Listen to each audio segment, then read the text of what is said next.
I was the one who found the pamphlet first, which is why I bear some responsibility for what followed, though I have never once regretted it. I had gone into the village of Hollowmere on an errand for my mother, a matter of ribbon and thread of no consequence to this tale, and I came out of the milliner's shop to find half the men at the crossroads passing a single sheet of paper from hand to hand, as though it were a hot coal. I paid a boy tuppence for a copy and read it standing in the road, and I confess I laughed aloud, right there in public, which is not a thing a gentleman does over a matter concerning his own brother.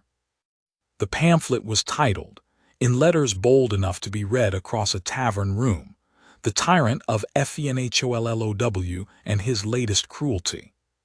It went on, in prose sharper than any blade I had seen drawn in my life, to describe how the Duke of Fenhollow, my brother Alaric, mind you, a man who had never in his life raised his voice to a servant nor turned away a tenant in want, had that very month raised the rents upon his tenant farms by such a sum that 3 families stood in danger of losing their homes before the harvest. It called him grasping. It called him deaf to suffering. It called him, in one memorable turn of phrase, a man who counts his coin by candlelight while better men count their children's empty plates, and it signed itself only, a friend to the wronged.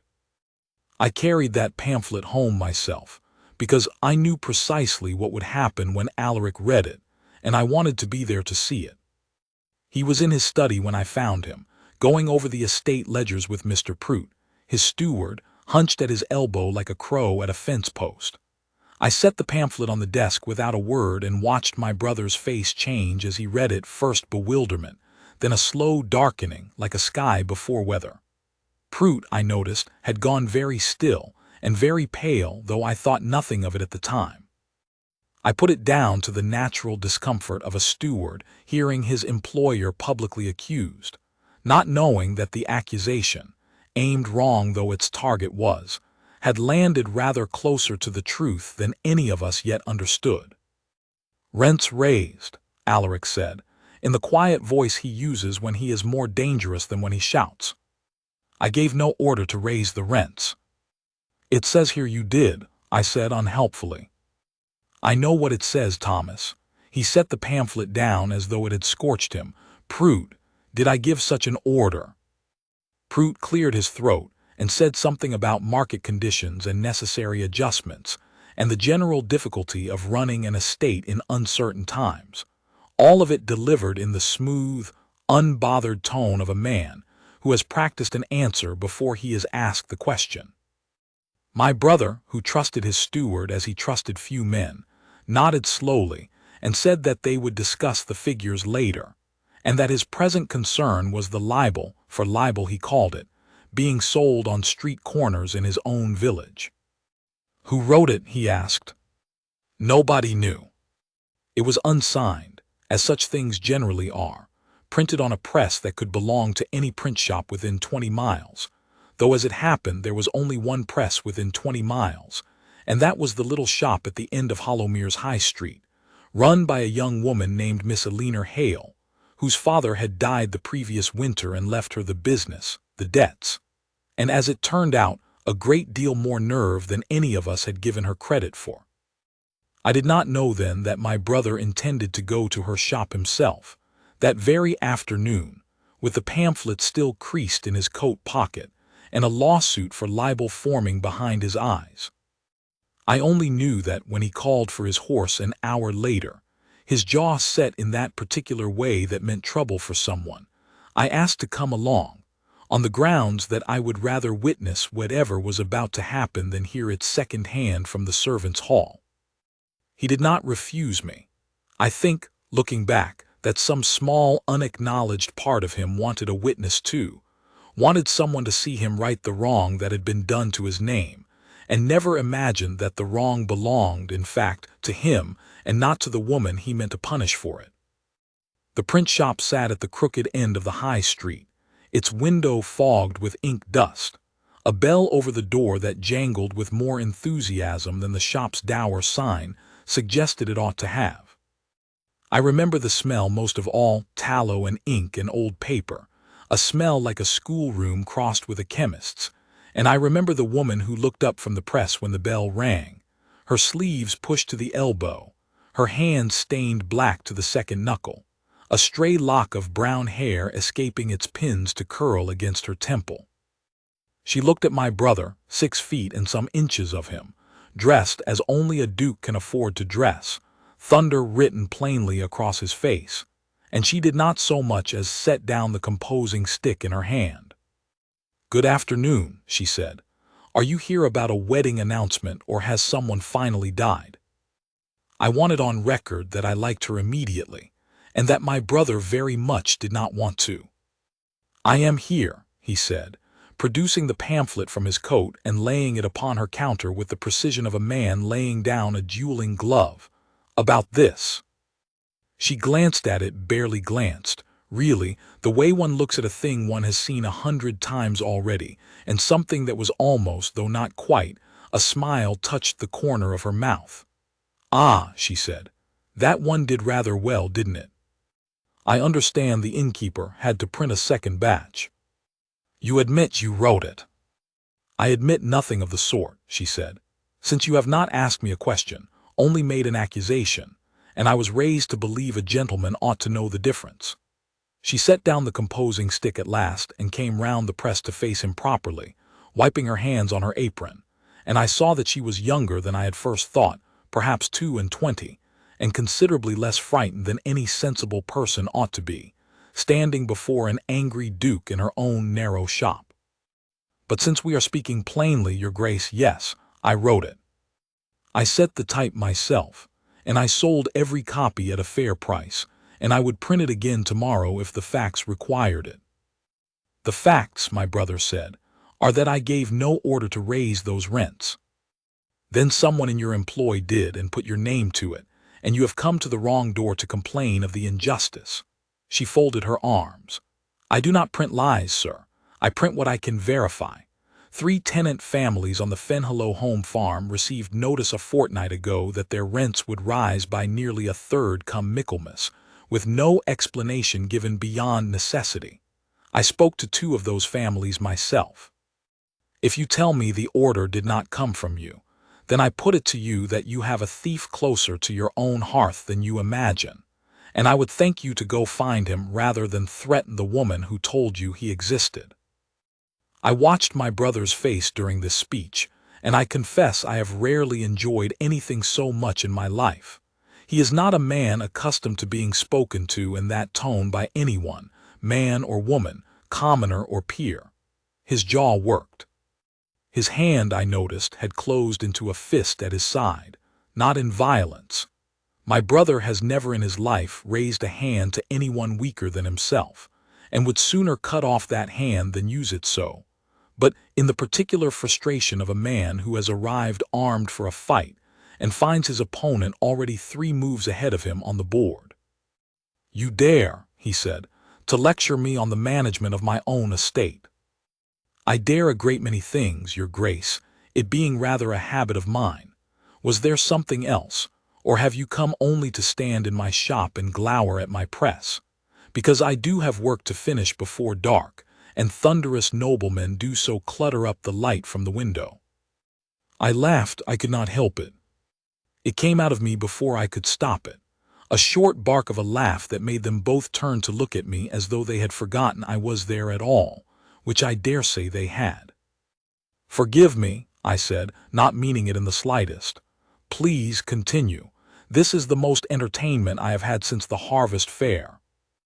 My brother shot me a look that would have withered a lesser man and turned back to Miss Hale. "I could have you brought up on charges," he said. "Libel against a peer of the realm is no small matter." "Then bring them," she said, and here, I will tell you, her chin lifted in a way I would come to know very well over the following months, a way that meant she had decided something and would not be moved from it by threat, argument, or the weight of an old title. "Bring your charges, your grace, and I will stand before whatever magistrate you like and repeat every word I printed, and I will bring with me the tenants whose names are on the rent rolls, and we will let the magistrate decide whether truth is libel in this country now.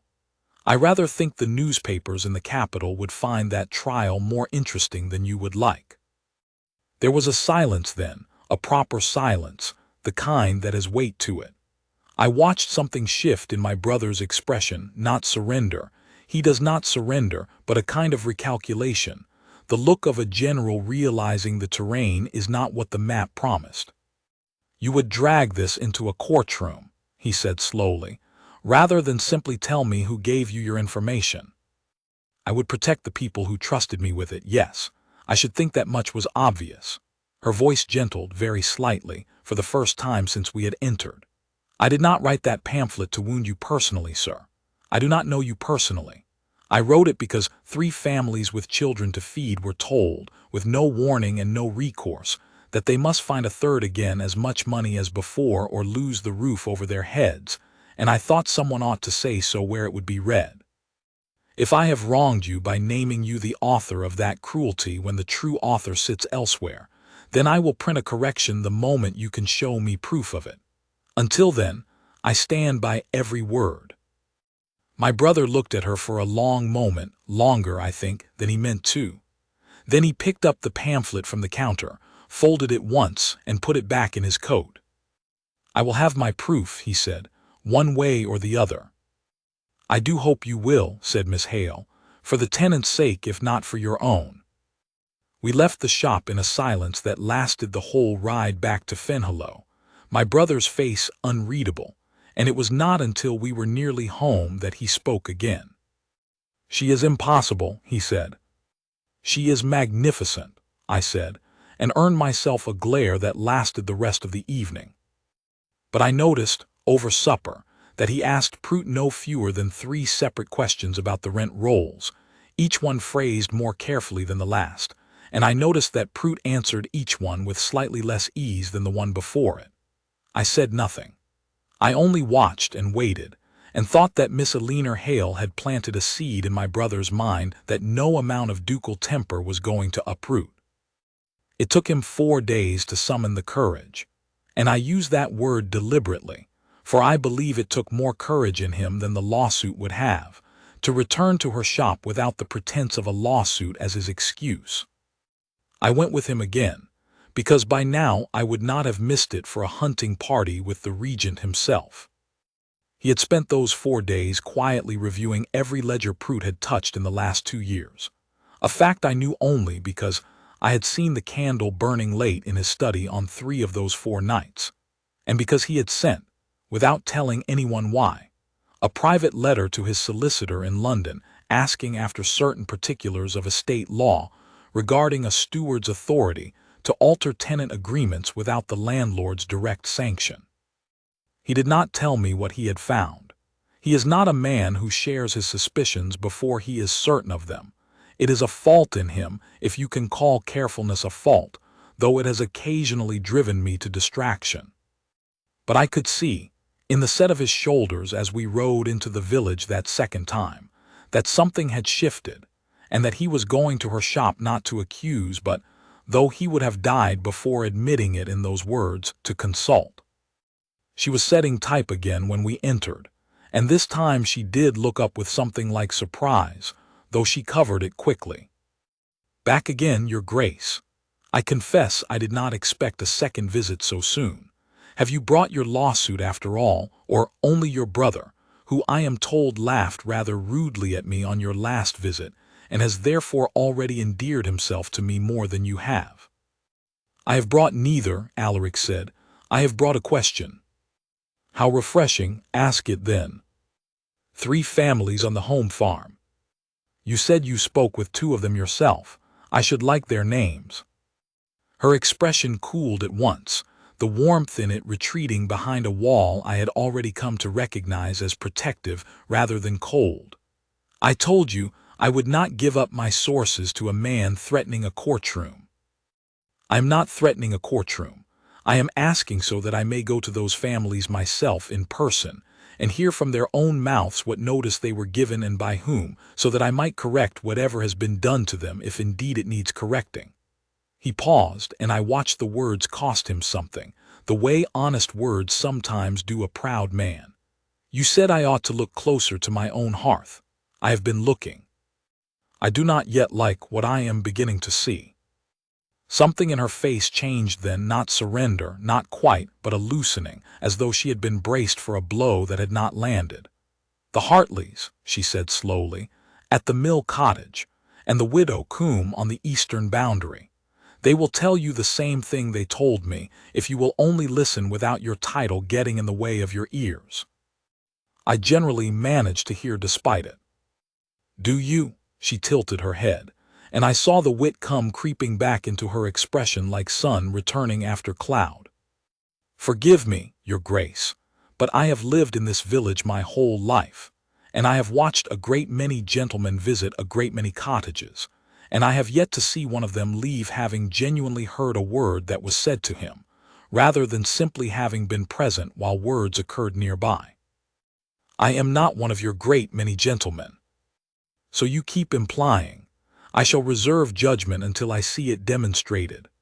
But she was almost smiling now, that same reluctant almost smile from before, and I thought, watching them, that I had never in my life seen two people argue with such evident enjoyment of the exercise.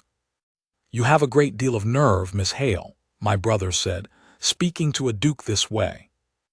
"I have exactly as much nerve as any citizen of this country is entitled to, no more and no less, and I have found that most dukes are rather startled to discover it, having grown accustomed to silence where they ought to have found argument. I am not being impertinent for its own sake, sir. I simply decline to pretend I am smaller than I am because you are taller than most rooms."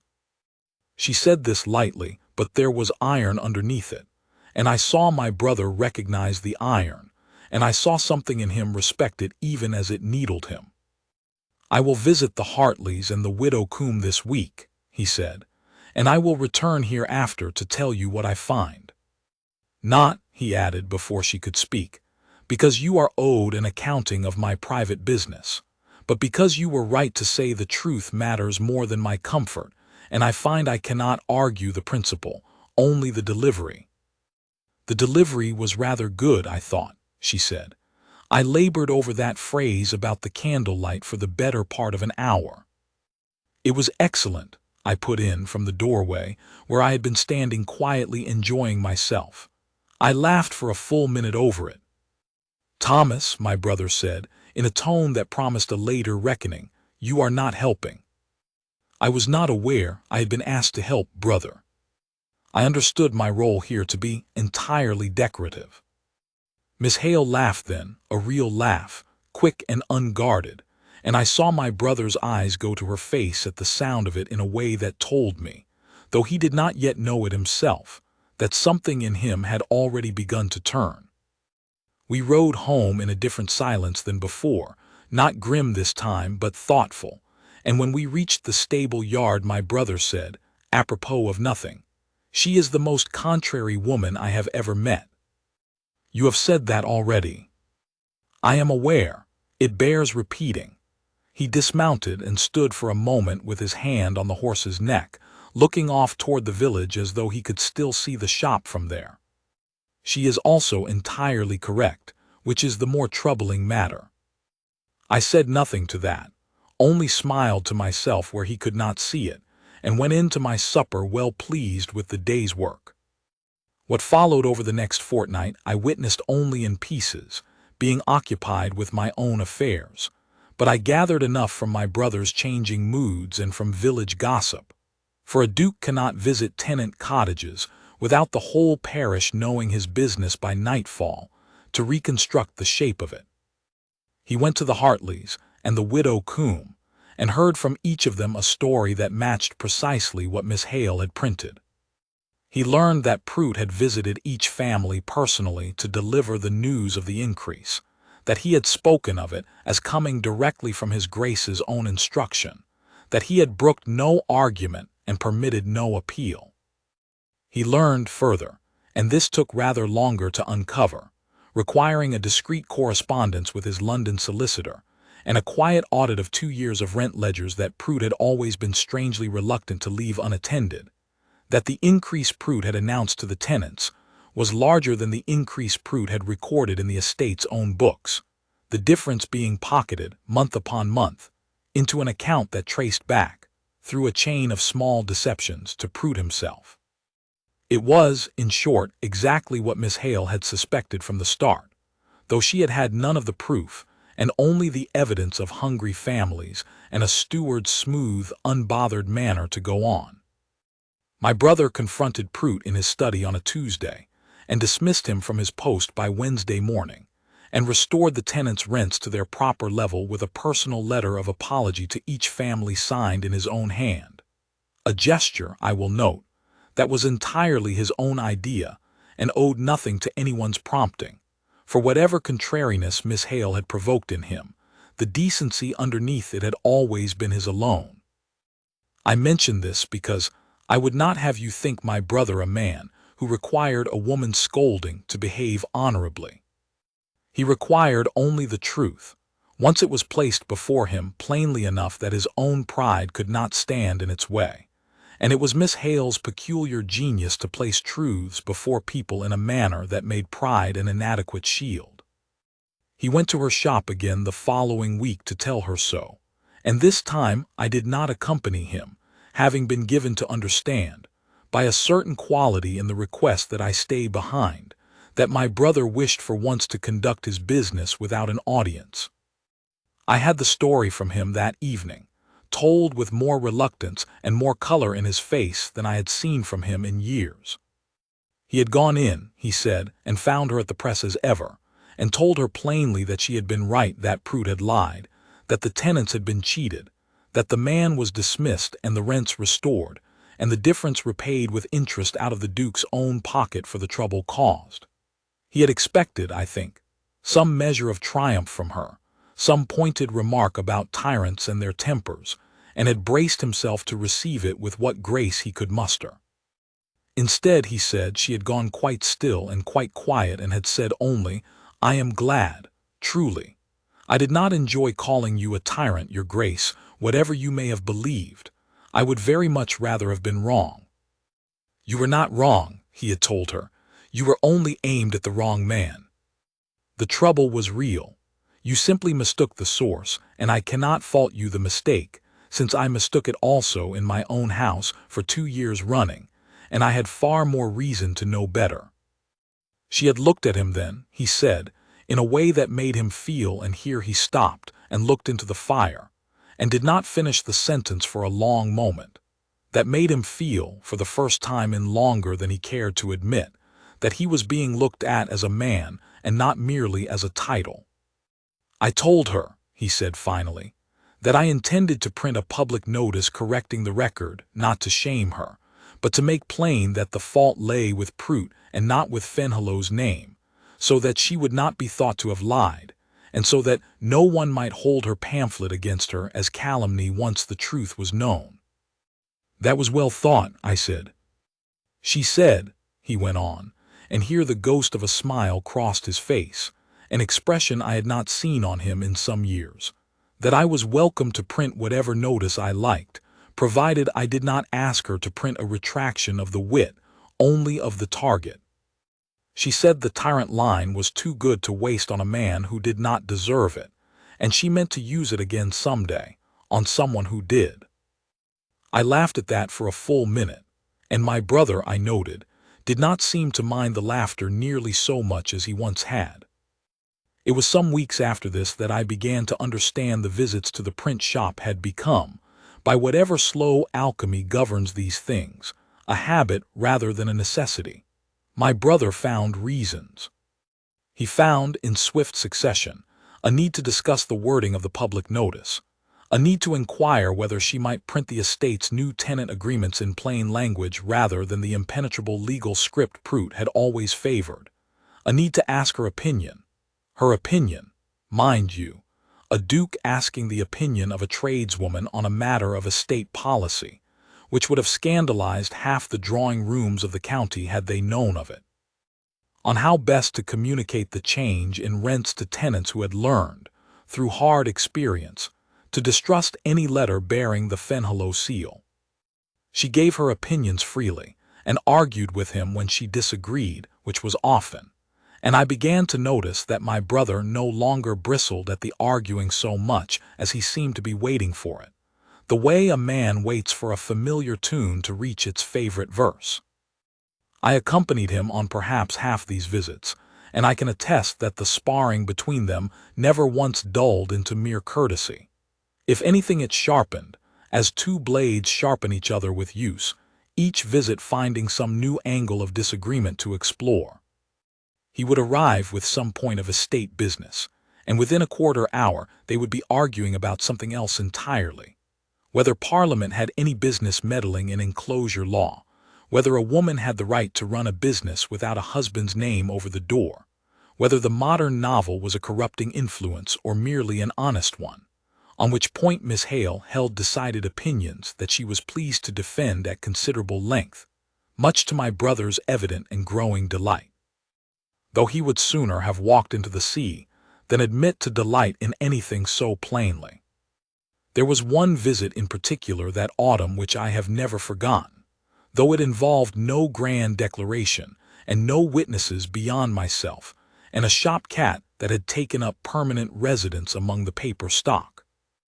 It had rained hard the night before, and the lane leading to Hollowmere had turned to such mire that our horses balked twice before we reached the village, so that we arrived at the print shop somewhat the worse for the journey, my brother's boots caked to the ankle and his temper, for once, rather thin. Miss Hale took one look at him dripping in her doorway and did not offer sympathy, which I think was precisely why he softened at once rather than bristling further. "You look," she said, "like a man who has lost an argument with a ditch." "The ditch had the advantage of numbers," he said. "I was outmatched from the start. I do hope you did not come all this way merely to stand in my shop looking pitiful. I have very little patience for pitiful men, your grace, whatever their rank." "I came," he said, producing a folded page from inside his coat, dry despite the rain, which told me he had guarded it the whole ride the way another man might guard a locket, "to ask whether you would consider printing something for me. A small matter. Private rather than public." She unfolded it at the counter, and I watched her read it, and I watched her face still in a way I had not seen before, not the guarded stillness of their first meeting, but something quieter, something that made her set the page down very carefully, as though it might otherwise slip from fingers no longer quite steady. I did not read it myself, then or ever, and I have never asked either of them to recite it to me, believing there ought to remain at least one page in this story that belongs only to the two of them. But I gathered, from the color that rose in her cheeks and the uncharacteristic silence that followed, that it was neither a business matter nor an argument, and that whatever words my brother had spent the candle-lit hours composing, they had accomplished precisely what he intended. "I cannot print this," she said at last, her voice not quite steady. "It would want a great many copies, and I have not nearly enough paper in the shop to do it justice." I was not aware it required more than one copy. "It requires exactly one copy, delivered to exactly one reader," she agreed, "which is rather more particular a commission than I generally accept. I shall have to consider my terms." "Name them." She looked up at him then, and something passed between them that needed no further printing, no further argument, no further wit to carry it, only the plain fact of two people who had stopped fencing and simply stood, for a moment, disarmed in each other's company. "I shall consider them," she said softly, "and inform you presently, your grace. Some things ought not be settled too quickly, even between people who already know the answer." I made my excuses shortly after and waited outside with the horses, understanding, for once, that decorative was exactly the role required of me, and that some conversations are better witnessed only by the shop cat and left otherwise to themselves.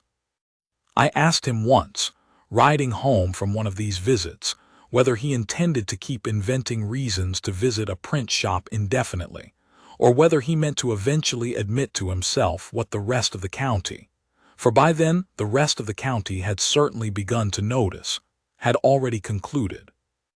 "I do not know what you mean," he said, with the particular stiffness of a man who knows precisely what is meant and is buying time. I mean, brother, that you have visited that shop 11 times in 6 weeks on business that could have been settled by letter in 11 minutes, and that you smile more in her company than I have seen you smile in the 5 years since father died, and that if you do not do something about it soon, some other man with less sense and less claim upon her regard is going to notice the same thing and act upon it before you find the courage to. He did not answer me for the length of the ride, which told me more than any answer could have. The matter came to its crisis, as such matters generally do, at the worst possible moment for dignity and the best possible moment for a story, such as this one to be told afterward at supper parties for years to come. There was, that autumn, a private assembly held at Fenhalow itself, a modest gathering by the standards of the great house, some 40 guests drawn from the better families of the county, intended in part to mark the estate's recovery of its good name after the business with Prout had become, as such things do, common knowledge dressed up in kinder language than it deserved. My brother, to the considerable surprise of the assembled company, sent an invitation to Miss Eleanor Hale. I do not think he did it lightly. I think he understood precisely what it would mean. A tradeswoman, however respectable her father's memory, however well she had proven her worth, invited into a duke's ballroom among the daughters of baronets and the wives of members of Parliament.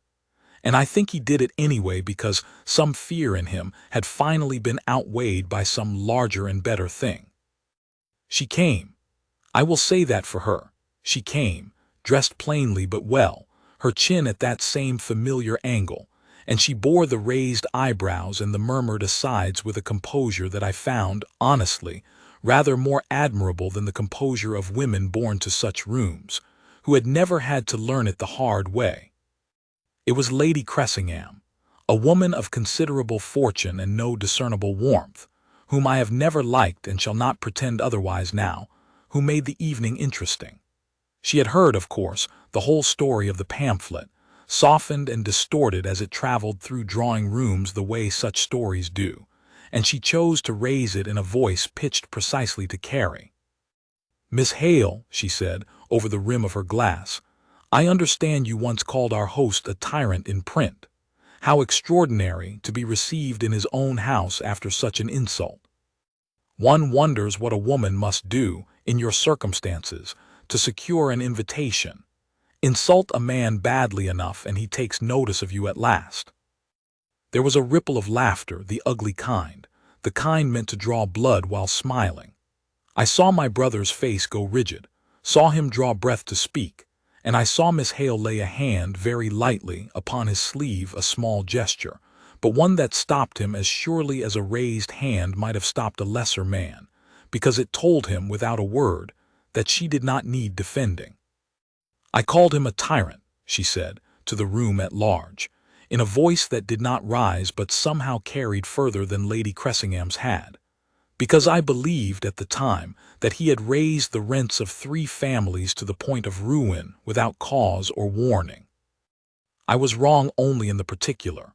The cruelty was real, the families were real, their suffering was real, and the man responsible for it has since been dismissed and disgraced, while the man I accused has spent every day since correcting a wrong that was not his doing, at his own expense, without being asked, and without seeking credit for it in any drawing-room in this county. I will confess, my lady, that I do not know what a woman must do to earn an invitation into rooms like this one. I have never much concerned myself with earning them. I have only ever concerned myself with telling the truth as I found it, and if the truth occasionally embarrasses a duke, I have found dukes generally survive the experience a good deal better than the tenants who do not survive the alternative. The silence that followed was, I promise you, one of the finest silences I have ever had the privilege to stand inside. Lady Cressingham's face had gone the particular shade of red that comes from being bested in public by a woman one had intended to humiliate, and she found nothing further to say, which was, all things considered, the wisest course available to her. My brother looked down at Miss Hale for a long moment, and then, And I want this recorded precisely, because I have told this part of the story at a dozen dinner tables since and no one ever quite believes me. He laughed. Not a polite society laugh, not the controlled exhalation gentlemen permit themselves at balls, but a real laugh, open and delighted, the kind I had not heard from him since we were boys. "Lady Cressingham," he said, when he had recovered himself, "permit me to say that I have never in my life been so thoroughly outargued in my own ballroom, and I find I do not mind it in the slightest. Miss Hale is, without exception, the most honest person of my acquaintance, and I would take her word over the word of any 3 peers in this room, myself included on my worst days." He offered Miss Hale his arm then, quite deliberately, quite publicly, and led her onto the floor as the musicians struck up the next set, and I do not believe there was a single person in that ballroom who did not understand in that moment exactly what they were watching. They danced, and I will not pretend to you that dancing in a story of this kind is ever merely dancing. I watched my brother's hand at her waist, correct and proper, and a full respectable distance maintained throughout, as propriety demanded, and I watched her look up at him without any of the guarded wariness she had worn on his first visit to her shop, and I watched them speak quietly to each other between the figures of the dance in a way that made it plain the argument between them, whatever form it took that evening, was one they both were enjoying a great deal. I did not hear all of what passed between them, dancing being a poor venue for eavesdropping, but I heard enough, in passing, near the end of the set, to piece together the shape of it. I heard him say something about candor being a rarer virtue than rank, and that he had come to value the one considerably more than the other. I heard her answer that she had come to Fenhallow expecting to meet a tyrant, and had instead met a man who could be argued with, which she considered, on the whole, a better sort of nobleman to have discovered, and rather a nicer surprise than she had bargained for.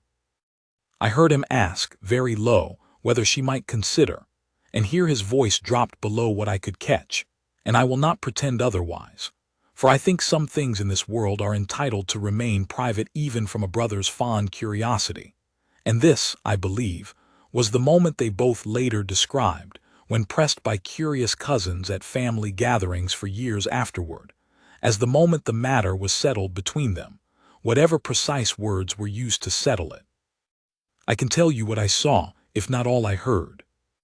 I saw her cheeks color, and her chin lift in that same defiant angle I had first seen across her father's printing press, though this time there was no argument behind it, only a kind of joyful astonishment, as though she had been braced her whole life for a blow, and found instead an open hand extended toward her.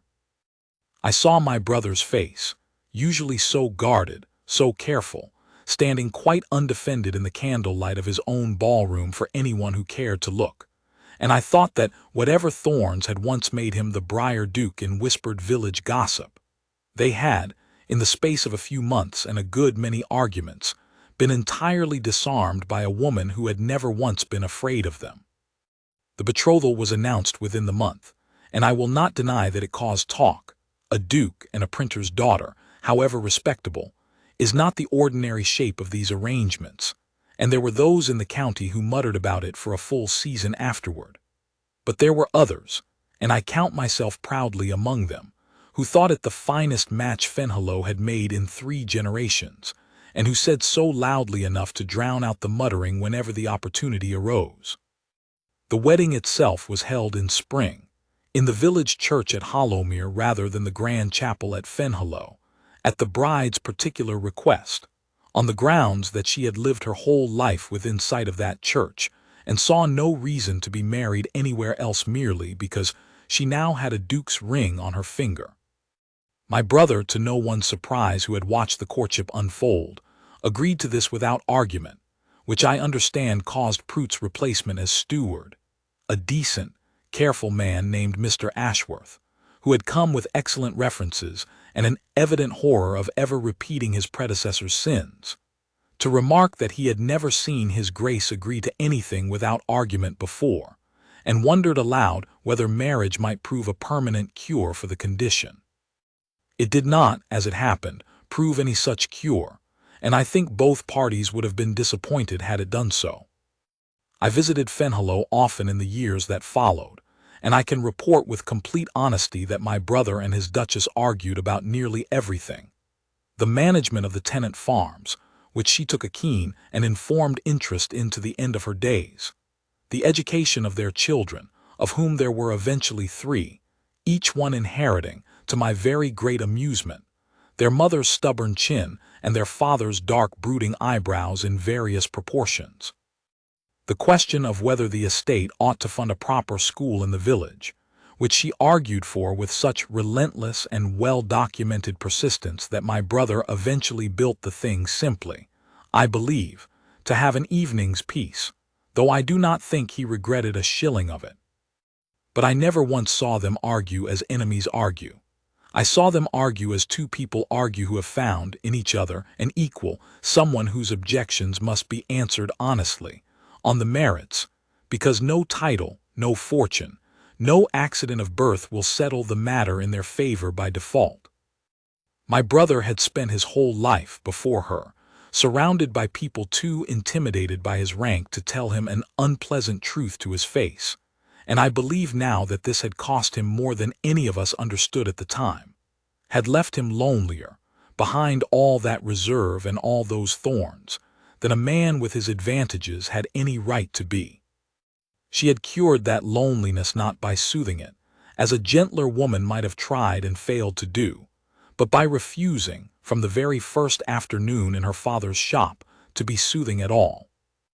I asked her once, years later, sitting by the fire at Fenhalow with a grandchild of mine asleep on my knee and hers playing at the hearthrug, whether she had ever regretted printing that first pamphlet, given how near it had come to ending in a lawsuit rather than a marriage. She considered the question with the same seriousness she brought to every question, however lightly asked, and then she said, "I regret nothing about it, Thomas, save perhaps the one line about the candlelight, which I have always privately thought was showing off rather more than the subject required. But no, I would print it again tomorrow, word for word, if I believed it true. I did not know, when I set that type, that I was writing to the man I would marry. I only knew that 3 families were suffering, and that someone with a press and the nerve to use it ought to say so. I have found, on the whole, that most good things I have done in my life began with simply saying what I believed to be true and letting the consequences arrange themselves as they would. The consequences, in this case, arranged themselves rather better than I had any right to expect.